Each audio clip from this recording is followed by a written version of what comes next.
Twice now, Magic the Gathering has forever changed the landscape of the card game genre. First when the game was originally created, which spawned wave after wave of both imitators and innovators, and then later Commander, the casual social format, took over Magic's entire identity. The majority of Magic players are now Commander-first players. The majority of Magic events are now Commander events, and an increasing amount of Magic products are designed with Commander in mind. This complete takeover of Magic's ecosystem has had a massive effect on the card game genre at large. But instead of following Magic's lead, the majority of competing card games have instead used Wizards of the Coast's lapse in competitive focus to poach Magic's neglected former Standard players. Establishing a core community of competitive-minded enthusiasts is the foundation of a long-lasting player base, and like many other games, Star Wars Unlimited has taken advantage of Magic's move towards casual play. But unlike many other games, Star Wars is also making an ambitious move for a bigger piece of the pie. As a casual multiplayer format, Twin Suns is a direct answer and a challenge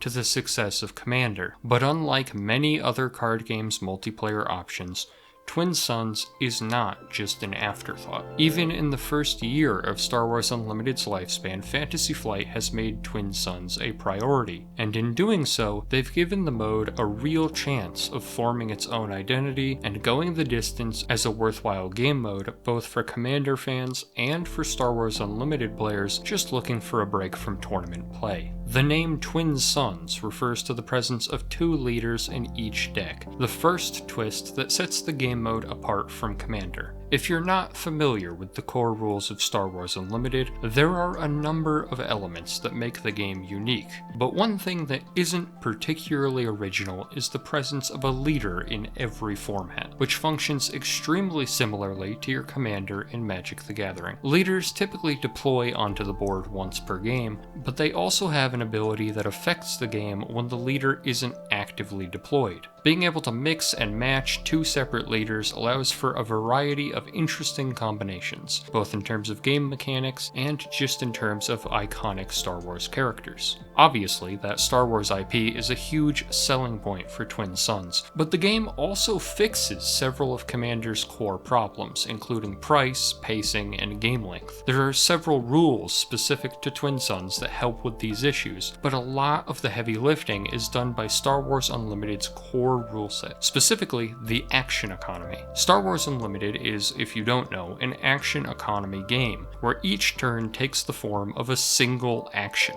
whether that be attacking with a unit, playing a card, using an ability, whatever the case may be, you only get one action, after which the person next to you takes their turn, which also consists of a single action. You continue cycling actions until nobody has anything left to do, at which point you untap, draw, and a new phase begins. This is a bit of an adjustment for Magic players, but it prevents late game scenarios where you're all tapped out with no instants in hand and have to sit through 3 15-minute turns before you can make your next decision. Instead, each player is constantly involved throughout the entire game, at the small cost of not getting that satisfaction of a massive game-altering turn at the end of a 3-hour slugfest. For aggro, control, and mid-range players, this is generally a net positive that makes the game more consistently engaging. But I won't deny that the structure of Star Wars Unlimited is a bit of a drawback for that one player in every pod that exists only to combo off and go infinite no matter what deck they're playing.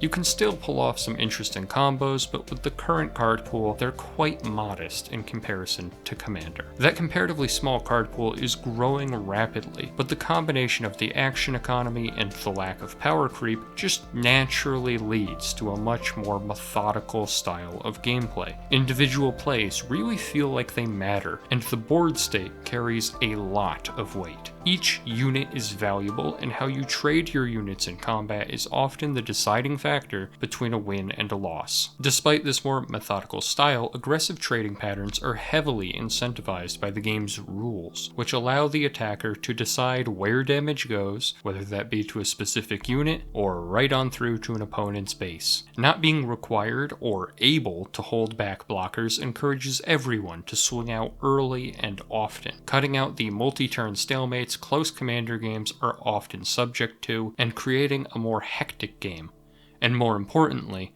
a much faster one. This speed is Unlimited's greatest strength, and several rules specific to the Twin Suns format ensure that games end in a timely manner without anyone being excluded from play for an hour. As exciting as early kills can be, they're a double-edged sword in Commander, and turning a player into an early spectator can lead to some bitterness, especially in situations where the game then drags on for several hours and the pod doesn't end up having time to play another game. To prevent this, Twin Suns has implemented what is essentially a sudden death system. When a player dies, the game's length is immediately capped, with the victor being decided by the highest health at the end of the current round. This makes it impossible for a player to be stuck on the sidelines for any meaningful amount of time, but it also completely changes the politics of the gameplay leading up to an elimination. Players are naturally encouraged to spread damage around evenly in order to prevent any one player from building up a massive health advantage, which lowers both the amount of games where a weak link is unfairly targeted and the number of games that devolve into a 3v1 archenemy game. But keeping the game moving through the second half and encouraging clean victories that don't take 3 hours is only half the battle. The early turns still form the foundation of all the gameplay that follows, and Twin Suns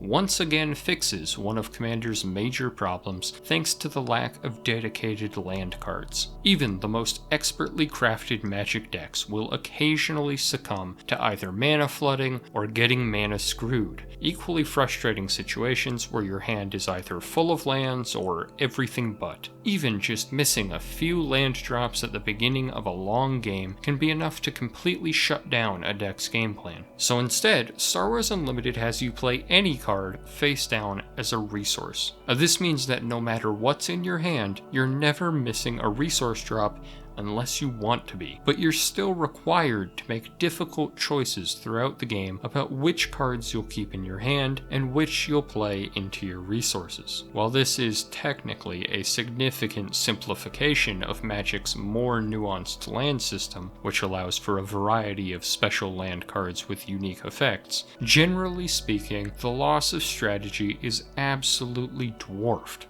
by the loss of frustration. But the removal of land cards has an entirely different effect outside of the gameplay itself that I've personally found to be much more meaningful. When I speak about the positives and the negatives of Commander and Magic as a whole, I do find myself talking about many of the problems I've mentioned Twin Suns fixing so far. Game length is a legitimate issue, early eliminations are genuinely frustrating, and mana screw really does ruin games. But the number one issue with Commander tends not to be the gameplay itself, but instead the price tags associated with so many of the format's staples. Some of these cards are extremely interesting designs that are fun to play with, but not exactly mandatory. But for many decks, the biggest culprit of an out-of-control budget is your mana base, which is not optional. Every deck requires lands, and every deck requires a lot of them, and since everybody needs lands, supply has a difficult time outpacing demand, and many of the best options can end up being quite pricey. So what happens when you remove the card type responsible for the vast majority of your average deck's price tag? Well, as it turns out, decks get really cheap, and that more than anything else has been the deciding factor in me increasingly favoring Star Wars Unlimited over Magic. Very few individual cards pass the $20 mark in Star Wars Unlimited, and only a select handful pass 30. Many Twin Suns decks don't even pass this mark in their entirety, and thanks to the format of Star Wars Unlimited packs, the most expensive leader is about 15 cents. Virtually any deck you can imagine, you can probably afford, and that makes it really difficult. to justify buying further and further into Magic as it gets more and more expensive, even in the face of what Commander does better than Twin Suns. And in the interest of fairness, Commander does still do some things better. The endless hours that you can spend scrolling through EDH Rec cannot be entirely replaced with Unlimited's card pool only 4 sets in, and since many of these cards are a bit simpler than what you can currently find in Magic, cards that truly transform games are less common, especially in the leader slot where certain options can feel a little bit generic.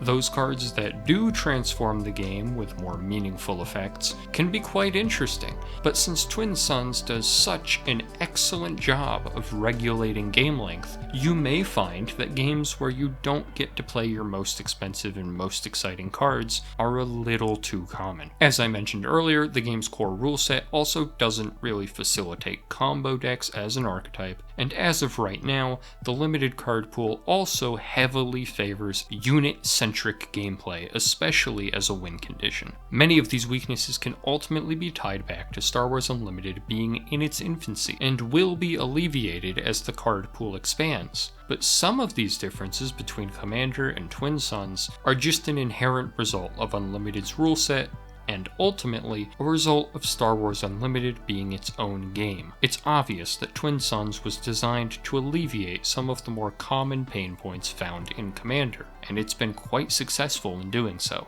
But as much as I've compared the two games here, and as natural as that comparison feels, Twin Suns isn't trying to be Magic 2. Instead, Twin Suns has begun to fill out its own niche as a faster, lighter multiplayer game. As the development team has begun to find its voice, card designs have become more interesting, and unique rules like the split separating ground and space have become more meaningful, forming more and more of a unique identity for the game. Of course, Star Wars Unlimited currently is, and likely will continue to be, a tournament-focused premier-first card game, but if Commander has shown us anything, it's that even a small piece of the casual multiplayer pie would represent an endless sea of new players, and so far Twin Suns seems to have proven equal to the task. If you're one of those Commander players, the only other thing I have to say is that the best time to start playing Twin Suns was yesterday. The second best time is now.